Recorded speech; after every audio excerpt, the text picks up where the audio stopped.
There was a time when a man's word was the most valuable thing he owned. A handshake closed a deal. A promise was a contract. If a man said he'd be there, he was there. And if he gave you his word, you could build your life on it.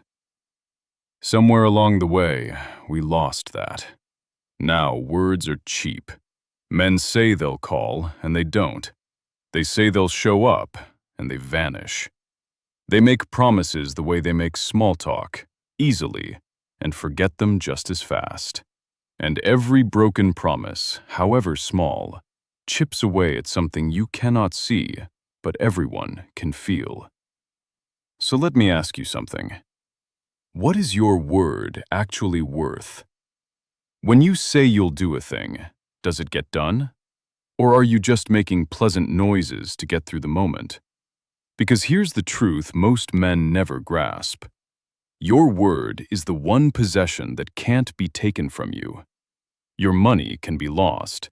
Your job can be gone tomorrow. Your strength fades with the years. But your word lives in the mind of every person who ever heard you give it. It's the one thing you have complete control over, and the one thing that tells the world exactly who you are. Keeping your word is easy when it costs you nothing. Anyone can keep a promise that's convenient. The real test comes when keeping your word costs you something. When you're tired. When no one would blame you for backing out. When the easy thing and the right thing point in opposite directions. That's the moment your word is either worth everything or worth nothing. Think about George Washington. He had just won a war, leading an army that adored him. He could have taken power. Many men wanted to make him king. In most of human history, that is exactly what the victorious general does. He seizes the crown. But Washington had given his word to a young republic, and he handed his power back. He went home to his farm. And then, years later, as president, when he could have held office for the rest of his life, he stepped down again.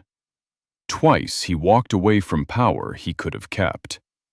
His word meant more to him than a throne. That is why his name still stands. Or think about Ernest Shackleton. In 1914, he sailed for Antarctica with 28 men. Their ship was crushed by the ice and swallowed by the sea, and they were stranded at the bottom of the world with no way home and no one coming.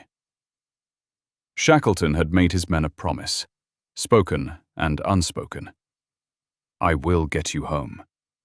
So for nearly 2 years, he fought the ice, the ocean, and the cold. He sailed 800 miles across the deadliest water on Earth in an open lifeboat to find help. And he came back for every last man. All 28 of them lived. He kept his word when keeping it should have been impossible. Now here's what nobody tells you. Your reputation isn't built in the big, dramatic moments. It's built in the small ones. The ones no one is watching. The call you said you'd make. The favor you promised. The time you said you'd arrive. Every one of those is a tiny deposit, or a tiny withdrawal, from the account that holds your name. And that account compounds, year after year, until one day you are known as either the man whose word is iron, or the man whose word means nothing. So guard your word like it's the last thing you own. Because in the end, it is. Do not promise what you will not do.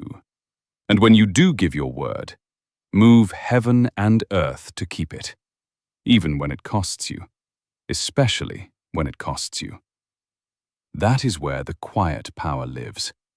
Not in the man who says the most, but in the man who means every word he says. Be the man whose word is enough.